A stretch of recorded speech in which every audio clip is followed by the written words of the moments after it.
Hello, folks. Thanks for joining us today. My name is Phil Thompson. And I'm Steve Lacy.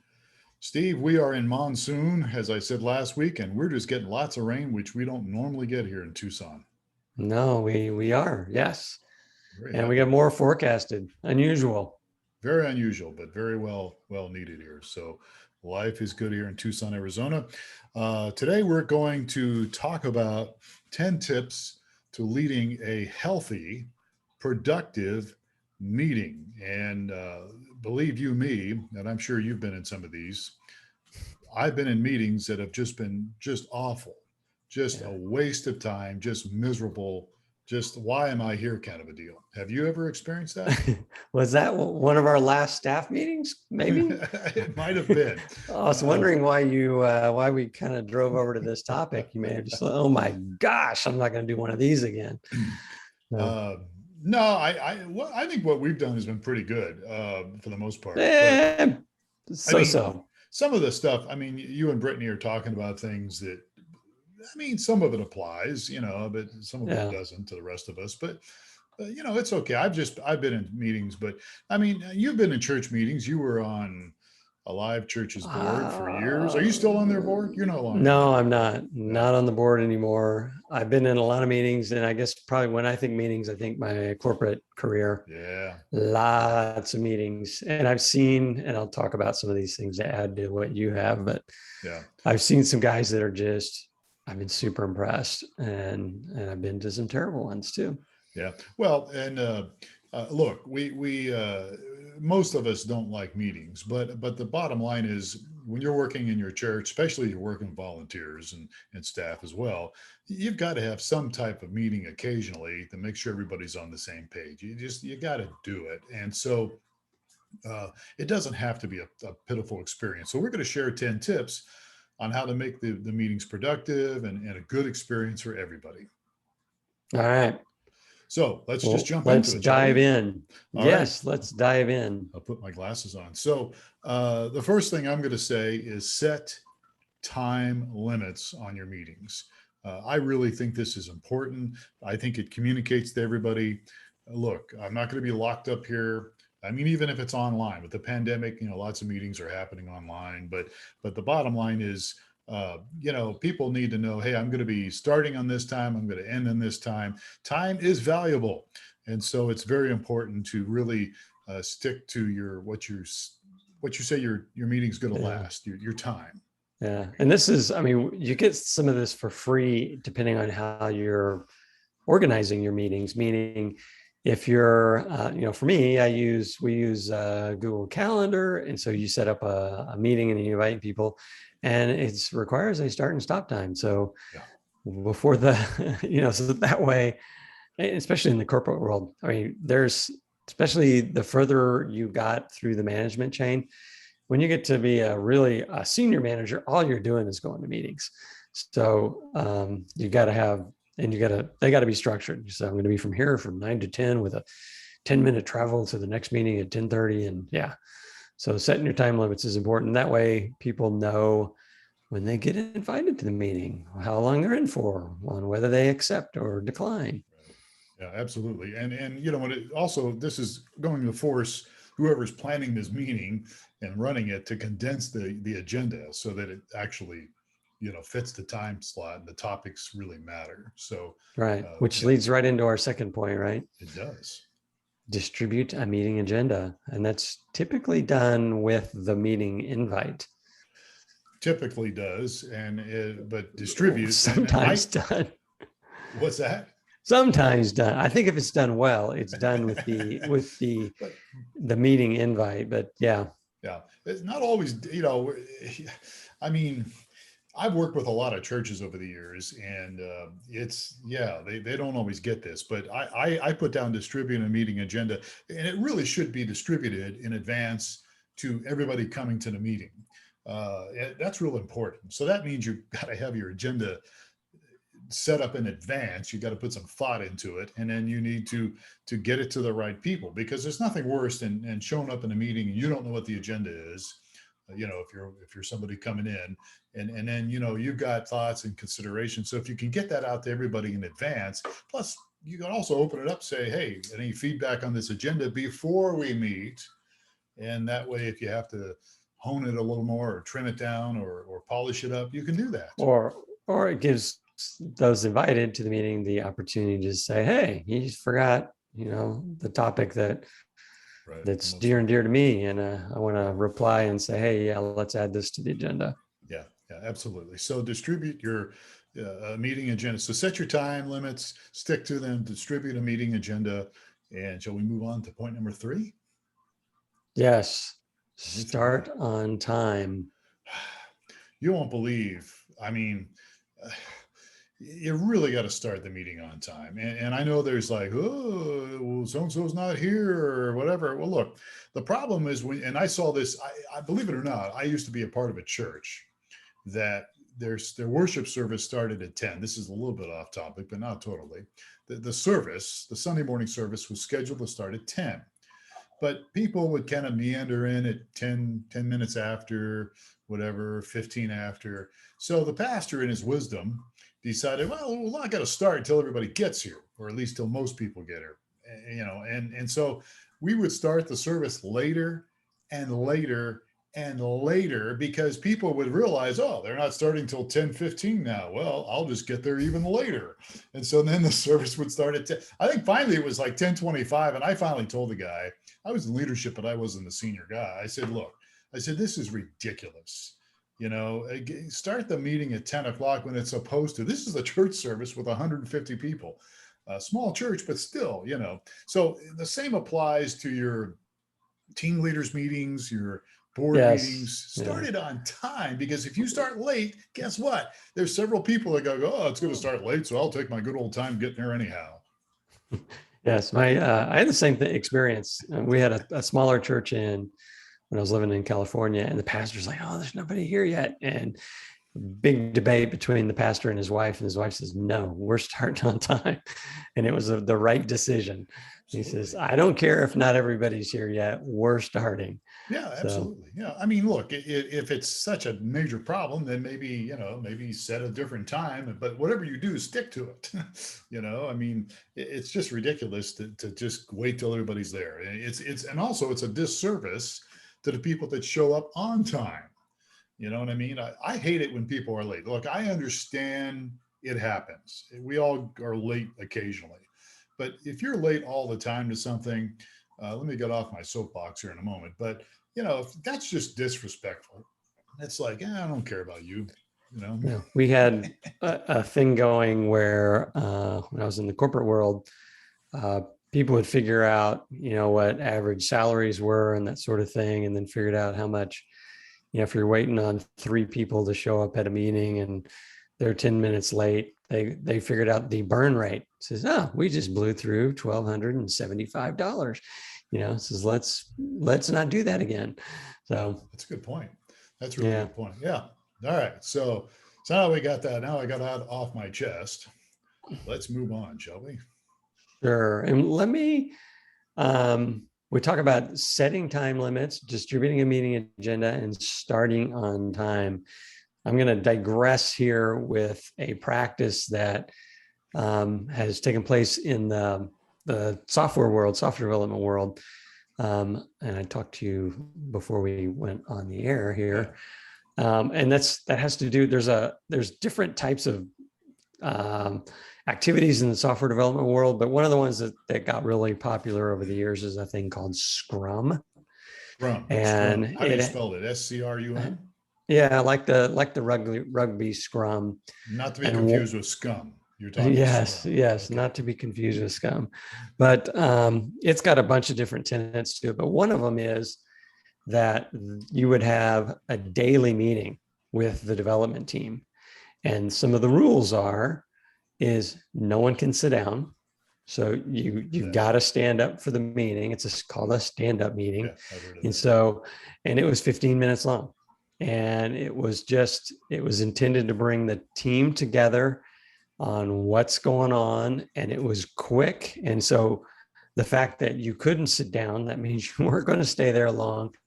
And it forced the topic and the discussion to be very crisp, because people didn't want to sit, hang around and just chit chat or whatever. So just a good practice. I mean, I'm not saying you would need to do Scrum type meetings, but it's a good discipline for conducting a very efficient meeting. So they were frequent, but they were short. And if you didn't show up on time, you showed up 10 minutes late to your 15-minute meeting, you were in deep trouble. So Interesting.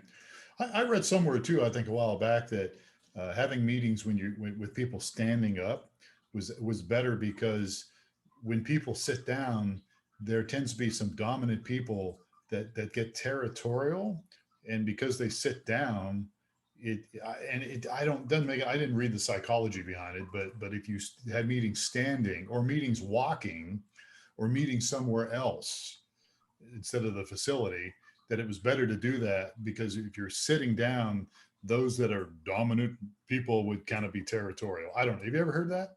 It's kind of I interesting. hadn't heard that. Yeah. That's kind of related to one of the points we're going to talk about later, Right. but yeah. It is. Yeah. Yeah. Yeah. All But right. Interesting. all right, moving on here. So number 4. Number 4, limit the meeting size. Now we're talking here. Remember, we're talking about, your ministry, your church leadership team, your maybe your board, whatever it is, maybe your volunteers, maybe your staff. But limit the meeting size. Smaller meetings are much better if you can do those, because they tend to encourage people to participate more, and really get more involved in the meeting.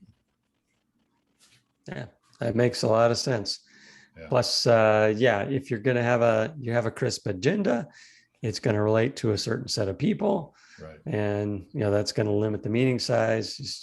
All of this is kind of geared towards running a much more efficient meeting. And I, by no means, am a pro at this, but I have met pros. So as we get into some of these other points, I'll kind of highlight some of the things that the guys that have hosted meetings that I've been really impressed with. What some of the things they do, and some of them we're going to highlight here. So yeah. So consider meeting. When you limit the meeting size, obviously it's going to benefit the people that don't really have to be there, and not everybody has to be at a meeting, and it's only the important people, or not the important people, but the people that I guess are relevant to that task, or relevant to whatever it is you're talking about, to the agenda. But anyhow, all right, I'm rambling on here. Speaking of meetings, number 5, and our point about how to have more productive meetings for your church, bring. I got a typo here. Bring everyone into the conversation. So when I say bring everyone into the conversation, I'm talking about the people that are at the meeting, that are supposed to be at the meeting. And, there's always going to be probably 1 or 2 people that tend to talk a lot, tend to dominate the meeting.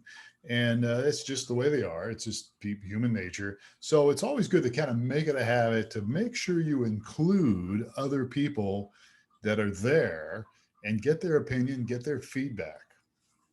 yeah, there's been I worked with some large engineering teams, and they would have a weekly staff meeting, and the meeting was kind of consisted of a communication out to the other leaders, and then they were very diligent about going around the room with every single person to say, what do you have to add? What do you have to add?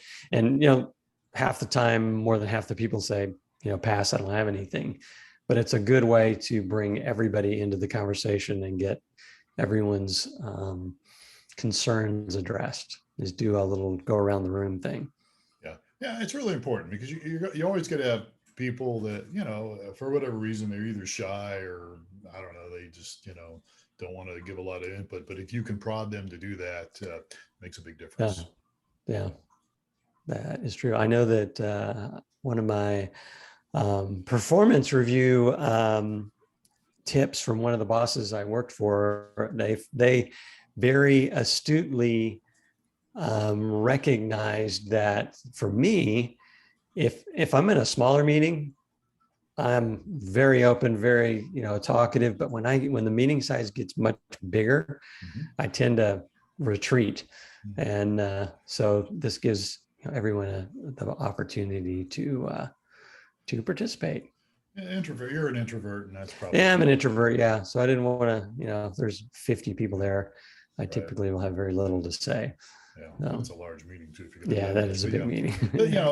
as we Or talk about 25 people this, there. yeah, Yeah. yeah. And then yeah, I'm still not real comfortable. You get 6 people there, I'm all over it. Yeah. Well, I think that, and again, that goes with some of the points we just talked about. But again, you've got to have meetings to some degree, and especially if you're working with volunteers and everybody. I mean, even staff. It's all about relationship, and so meetings should be driven by relationships too. I mean, really, the respecting each other, letting people talk, hearing what somebody has to say. We'll get into some of that here in a little bit. But All all right. right, so move on here, huh? Number 6. Is that All where we right. are? We're at number 6. We're moving right Assigning along clear here. action items and takeaways. Yeah. There's nothing worse. And I've been in meetings in the past, and I'm sure you have too, where, okay, we discussed a lot of good things, walked away, and nothing happens. Right. or very little happens because nobody really took the ball and ran with it, or the right people didn't get the pass or something, and so it might be a nice meeting, but it's going to be pointless if nothing is accomplished. And so you need to really make sure that you've got really specific and what's the word, actionable, is that a word, follow-up task to the decisions that are made at the meeting, and yes, that are assigned appropriately as well. responsibilities. So we know Larry's going to do this Yeah. and Mary's going to do this. Yes. Accountability too. I think there needs to be Right. accountability. So I mean, if there's an action task, okay, Larry's going to do this. When are we going to see results, Larry? I mean, you got to check in a week or two, or but if you assigned it to somebody, which is good, you're assigning the meeting, you're assigning a task, I should say. But if nobody ever follows up on it, or if there's ever not any responsibility to get it done, Yes. So all those things, I mean, this is where a good manager, and I understand that, this is off subject a little bit. It's not really off subject. This is a bonus one. Your senior pastor might be leading some meetings, and we're talking, staff meetings, whatever, but there really needs to be somebody like an executive pastor or somebody that's really good with details to really make sure all this stuff is getting done. The pastor, he or she may have some really good ideas and some really good direction, but somebody that's more of an executive that has those gifts and talents needs to kind of take the notes and follow up and make sure that Larry's doing what he was assigned, and Susie's gonna take care of this thing, because otherwise it just goes out there and bounces around, and Yeah. We had a great meeting and we feel great about it, but nothing's getting done. yeah, exactly. All right. Number 7. Number seven. Send follow-up information and details. Kind of goes along with the last point, but I think it's good to send it out. Go ahead. Yes. So there was in my former corporate life, being part of a group, and went to there's somebody that really excelled at this last point. They called a meeting, they had an agenda, they took copious notes during the meeting, which I was very, I was like, well, what's this guy doing? He's writing all this stuff down. Yeah. And then after the meeting, within minutes of the meeting breaking up, there was emails with, this is what we discussed, these are the action items, this is what's going on. I was just like super impressed with how this guy, and he's just a super productive guy, and he did these two things really well, was the assigning clear action item takeaways, and he documented them, and then he sent the follow-up information. And his thing was, that kind of freaked me out, was just, before I get back to my office, I've got this stuff in my inbox that was like, how did he do that so fast? So yes, sending the follow-up information details, and things just happened. I mean, we were working a project and it just, stuff got done. And it was all, I think, largely due to how well he ran and conducted meetings and sent the follow-up information. Yeah. So that's good. I was very impressed. Yeah. So in our leadership team meetings, another word you might say, board meetings that I used to be involved in, we would have a chairperson leading the meeting, And it could be the senior pastor, it could be the executive pastor, depending on your deal. It could be somebody from the board, the president of the board. But we always had somebody that was like the secretary or somebody that would take notes and take what we called minutes. And so we always incorporated action items inside those minutes. And so, and like you were just saying, we had some people that would take minutes that were really good at getting the minutes out. They usually didn't get them out within 20 minutes, but they either got them out that night or the next day. Then we would have some people that would take minutes and we wouldn't get it for another week or two or longer. Yeah. That wasn't real Yeah. helpful. Yeah. I was actually that secretary for many years on my board. And I was actually inspired by this guy that, during my corporate life, prior to doing this full time, I was inspired by him. And so I took up his habits. Yeah. So yes, I was, I would, before I would, drive home from the church, I would send the notes from the meeting out. Yeah. Yeah. Were you think you were a secretary when I was on staff there? I think some of the meetings, I think we had. So Maybe. I don't know. Maybe not. I don't remember. I don't know. We ran pretty good meetings when I was on staff in the 90s at your church, but I remember you were there at one or two of them, but I don't, maybe you weren't there at the time. I don't think I was a secretary then. I remember somebody got on Jeff's case because we were in debt. And he made the comment, I thought it was you, and he made the comment that, well, we were never in debt until we hired Phil. It's like, well, I have to tell you. Anyhow, that was 25 years ago. I need to probably talk to him about that. But anyhow, unresolved issues, resentment there. All right, so back on track here. So send follow-up information and details. That's what we just talked about. Point number 8, as we move along here in this podcast, ask about concerns.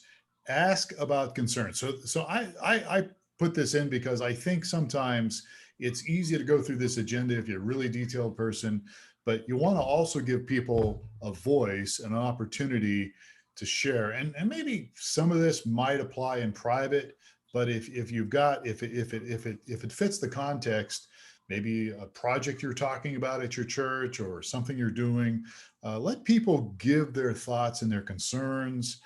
Maybe if they're dealing with problems, it could be anything going on, but at least give them that opportunity if it fits. Right. And this has got kind of your signature on it, because it's probably an area that you excel in, is making sure that everyone is heard and that there's that they have the ability to be very honest and sometimes blunt if they need to, right? Blunt, yeah. Well, I don't know why people think I'm so blunt, but yeah, I think, I mean, there's a time and a place for some of that, and that's where you got to use a little wisdom. But I think people need to at least know that they've got the license or the opportunity to share what they think about something. Right. And, and you need that if you're leading your team, volunteers or staff. I mean, you want to have people like that, because people need to tell you need to get different input, even if you think this is the greatest thing in the world that we're doing. And oh no, there's a commercial on TV and it's for Zillow, I think, which is the real estate deal. And one of them is called Me. And this gal walks in this boardroom and it's a bunch of clones of her. And she's getting opinions from, they're all her, but they're different hairstyles and everything else. And she goes, negative me. What do you think about this? I'm against it. I shouldn't have asked you. I should have asked somebody else before. But you need people that will give you a little bit of pushback on things to make you think. Yes. All right. Number 9 and 10. Let's see. Number 9. Recognize your volunteers and/or staff. Yeah. This is management 101, what great leaders praise in public and criticize in private. I think it's important. I think I'm wired in such a way. I think you are too. And I think we used to work with Jeff. You still work with Jeff at a live church. We're kind of a get it done people. We don't always necessarily thrive ourselves. We're not real big on praise. I mean, I tease you about it every once in a while when you tell me I do a good job, but you've said that like 3 times in the last 15 years. But all joking aside here, I really we do what we do because we like what we do. We don't do it. But people getting some positive response, getting some praise, it does encourage people, and so Yeah. it's always good to do that if you can during a meeting. Yes, exactly. Yeah, All right. And then last, which is just kind of related here, ask for yeah, feedback. And this yeah, is yeah. This is about the feedback meeting. regarding the meeting, right? Yeah, about the meeting, more specifically the meeting. I had to stretch a little bit on this, but I found a quote from a gal that says, uh, she said well, somebody gave her feedback from the meeting, and she just went on to say how it really took a lot of guts to do that. But she goes, I realized, wow, this is actually good feedback. She had really deep appreciation for it, and it helped her to improve the meetings. And we're talking about the actual meetings. We're not talking necessarily about a topic or something, but occasionally give people an opportunity for feedback, probably after the meeting.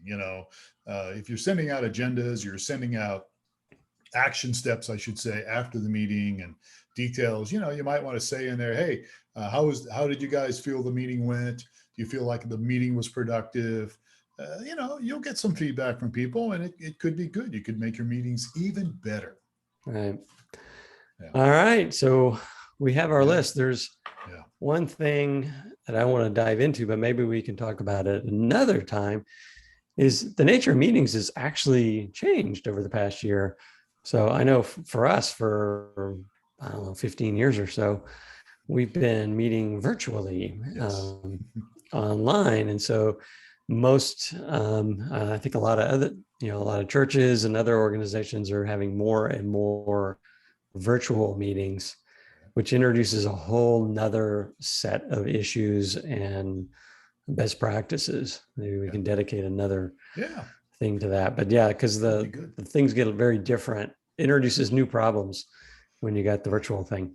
And it's not just the person turns them into a cat face and they can't turn their things off, or On Zoom. Yeah. or That is funny yeah. though. Yes. Yeah, we could certainly talk about that, but uh, yeah.